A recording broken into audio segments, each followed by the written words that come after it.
Hello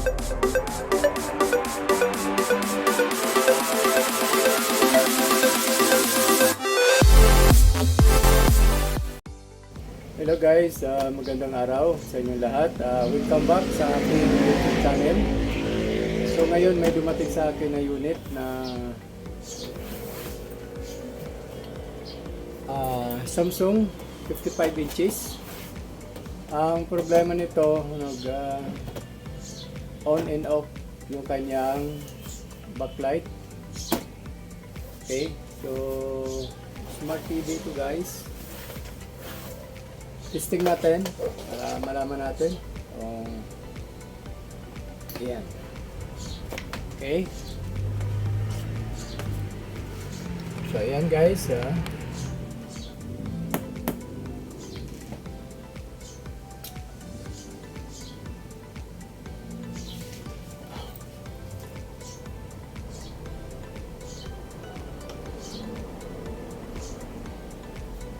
power on natin.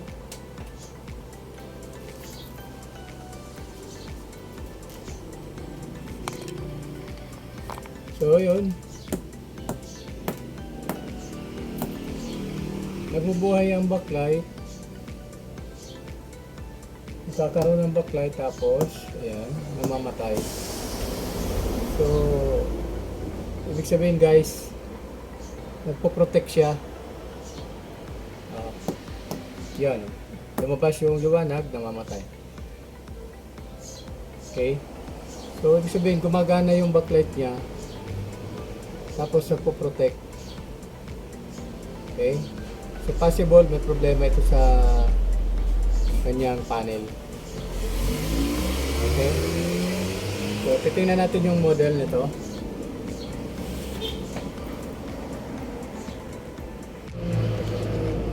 Ito guys yung model. UA55KU 6000G.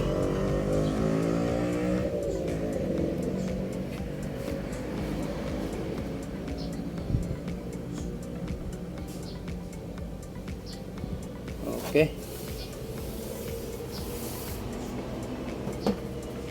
Okay, so bubuksan natin guys.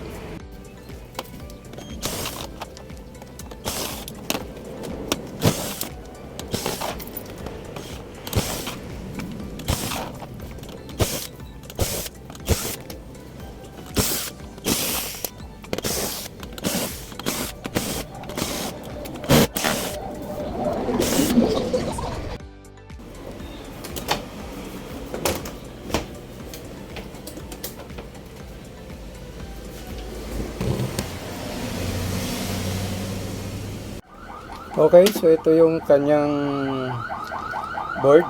Ito yung power supply, main board. May dalawa siyang ribbon.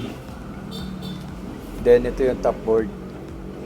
So check ulit natin guys kung may backlight siya. Okay, naka-plug in na siya. Okay, so naka-standby, power on natin.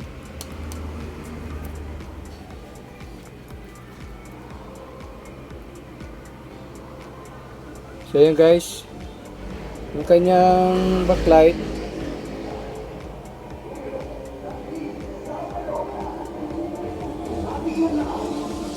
yan, nag-on then nag-off siya.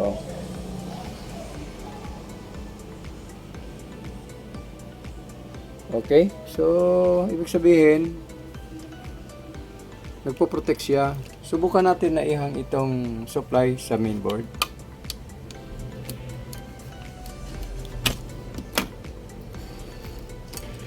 Okay, so yun guys, meron na siyang backlight, hindi na siya namamatay.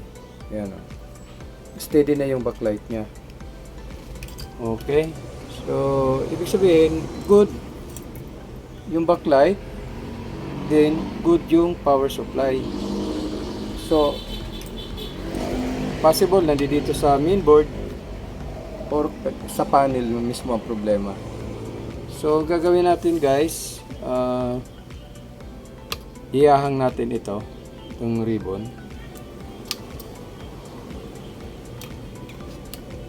Yan. Then, ibabalik natin itong supply sa mainboard. Yan, plug muna natin. Okay. So, balik natin itong supply. So, ngayon, wala na guys na papunta ng panel. Tinanggalan natin yung dalawang ribbon. So, ngayon, pa-plug in natin. Tingnan natin guys kung hindi siya mamamatay. Okay, so naka-red lang siya. Power on.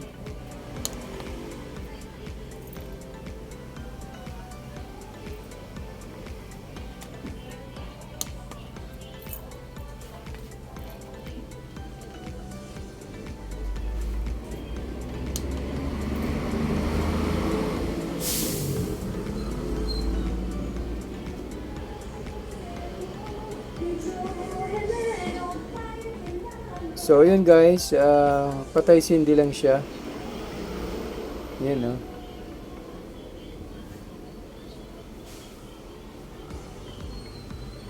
Yan, nabubuhay, then namamatay. Kahit tanggal na natin yung ribbon. Okay. So gagawin natin, subukan natin na ibalik yung isang ribbon dito sa left side. Tingnan natin kung ano yung mangyayari. Okay? Tanggalin muna natin.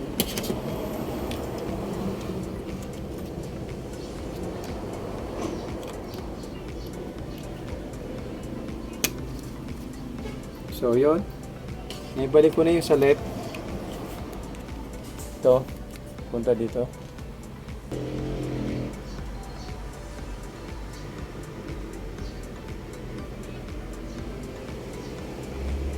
Okay, so patay sindi pa rin guys. So ang problema nito sa panel, kaya nagpo-protect yung supply. So ngayon guys, check natin dito kung saan dito yung mga clock signal. Then bablock tayo ng mga signals. So hanapin muna natin yung mga signals. Okay, continuity test tayo.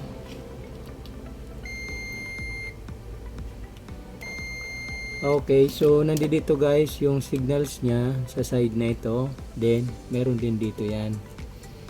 So napansin ko lang guys, dito sa side na ito, sa left side, umiinit yung kanyang panel.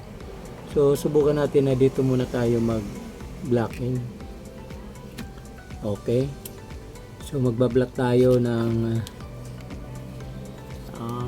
bilangin natin to.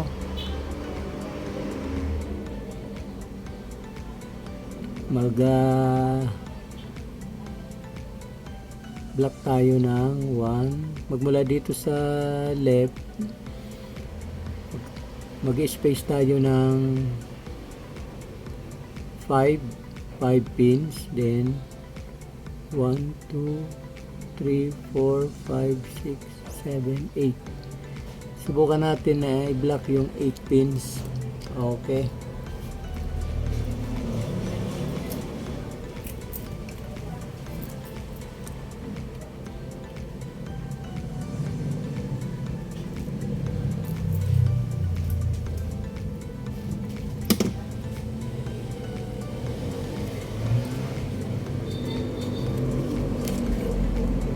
Okay, so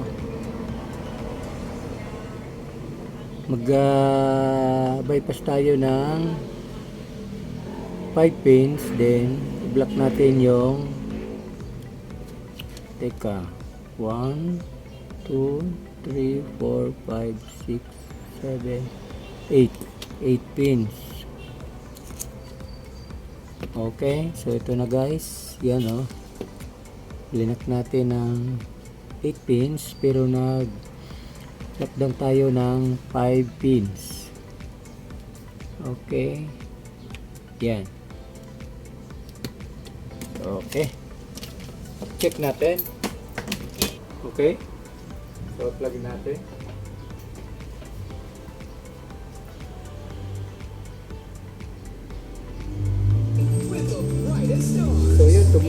guys, nagkaroon na siya ng sound.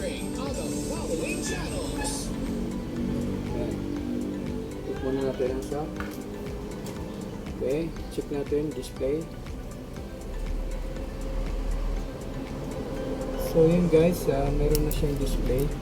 Ayan.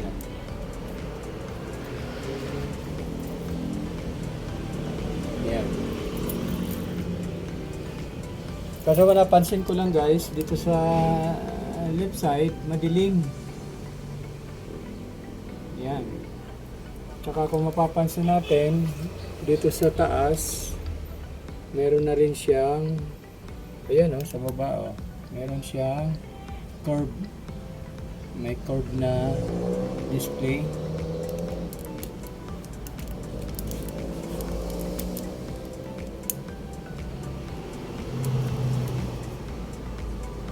Dito guys, ayan may curve. So may problema ito sa side COF. Okay, so tingnan natin yung side COF nito. May short na siya. Okay.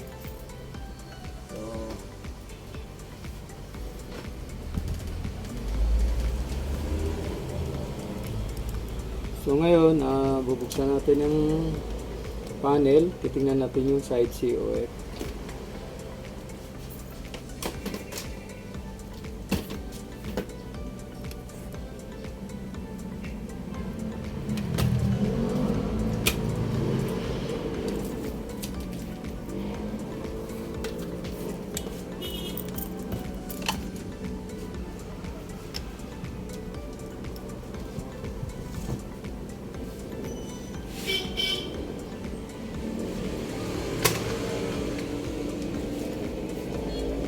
Okay, so bubuksan muna natin guys yung panel.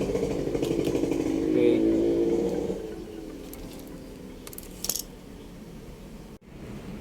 So ito na guys. Kung mapapansin natin dito, maliwanag siya. Ayan. Maliwanag dito sa kabilang side, sa left. Dito sa right, ito yung may problema. Dito tayo naglagay ng tape, nag-block tayo. So mapapansin natin, meron na siyang curve. Ayan meron na siyang problema sa panel.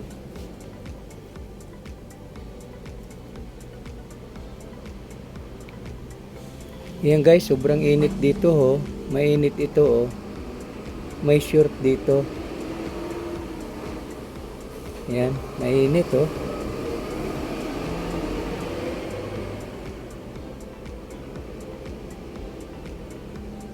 Okay.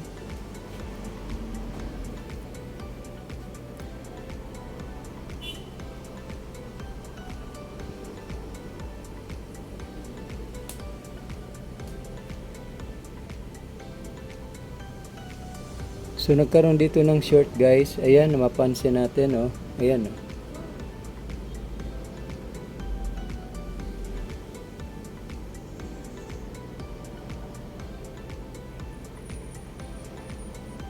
Meron na siyang butas. Okay.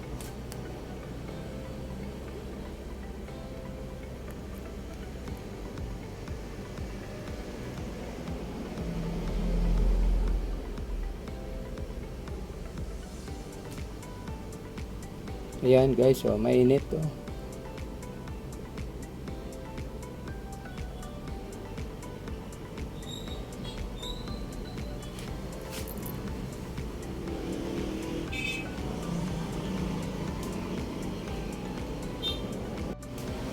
Okay, so guys, sinubukan kong tanggalin na lang yung side COF.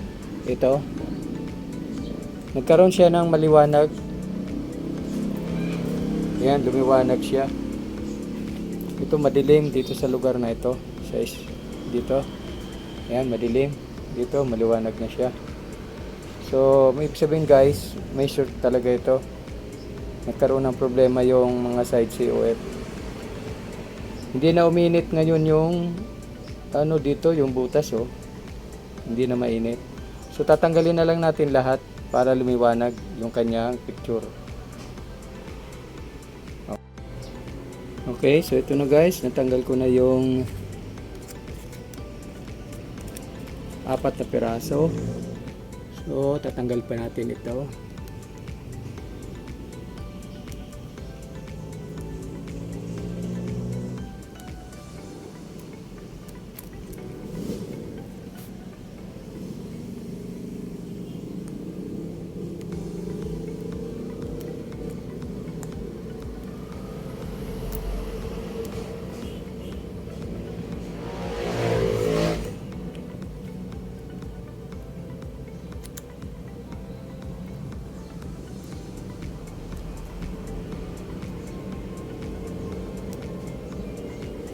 Okay.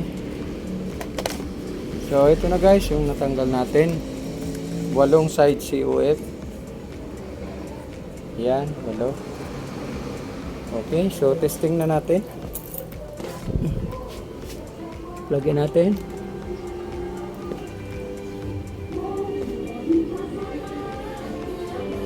So, yun, malinaw na guys, oh.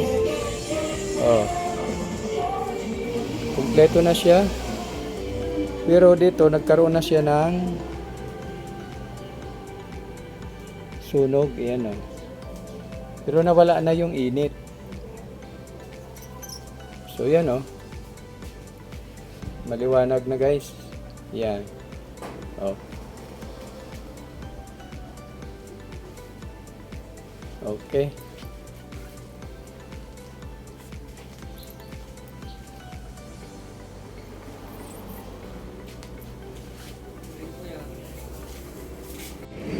So yan na guys, so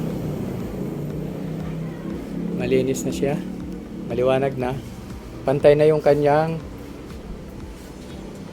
display. Okay, so ibabalik ko na lang guys, tatakpan ko na lang ito then para maobserba natin. Pero dito nawala na yung ano, yung mainit. Okay na siya oh. Kaya siya umiinit kasi may short na yung kanyang mga cope. Yan. Okay.